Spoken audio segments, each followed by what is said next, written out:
ఇజ్రాయెల్తో కలిసి ఇరాన్పై జరిపిన యుద్ధంలో అమెరికాకు భారీగానే నష్టం జరిగినట్లు తెలుస్తోంది.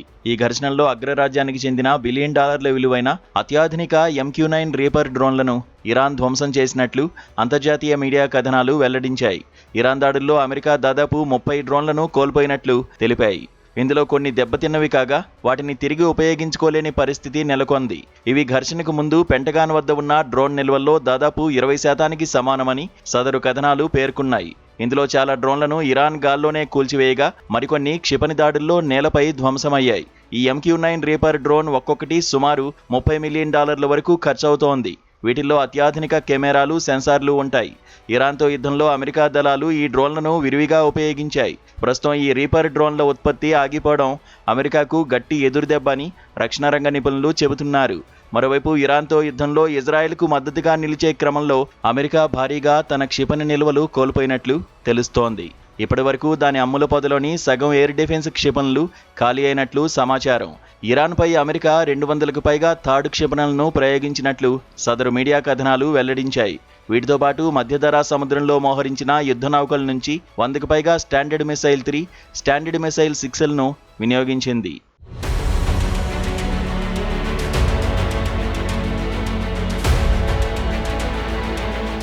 దీంతో అమెరికా వద్ద ఉన్న ఇంటర్సెప్టర్ నిల్వలు సగానికి పడిపోయినట్లు అంతర్జాతీయ మీడియా కథనాలు పేర్కొన్నాయి.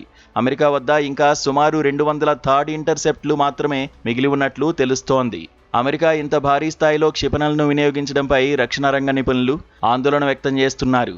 ఇది అమెరికా ఇజ్రాయెల్ సైనిక సమన్వయ లోపాన్ని ఎత్తిచూపుతోందన్నారు. ఇక యుద్ధంలో ఇజ్రాయెల్ 100 కంటే తక్కువ యూరో ఇంటర్సెప్టర్లు, 90 డేవిడ్ స్టింగిల్ను వాడింది. వీటిలో కొన్ని ఇరాన్కు మద్దతుగా ఉన్న యెమెన్, లెబనాన్ల నుంచి వచ్చే క్షిపణులను అడ్డుకోవడానికి వినియోగించింది. ఇక అమెరికా, ఇరాన్ మధ్య ఒప్పందం విషయంపై అనిశ్చితి నెలకొంది.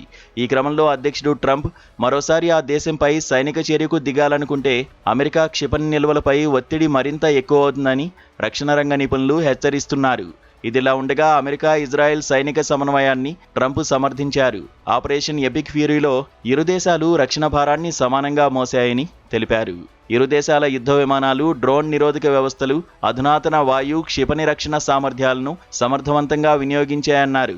ఇజ్రాయెల్ ప్రభుత్వం కూడా దీన్ని సమర్థించింది. ప్రస్తుతం అమెరికా వద్ద క్షిపణి నిల్వలు భారీగా తగ్గిపోవడంతో ఏం చేయాలో తెలియక సైనికాధికారులు తలపట్టుకున్నట్లు అంతర్జాతీయ మీడియా కథనాలు వెల్లడించాయి.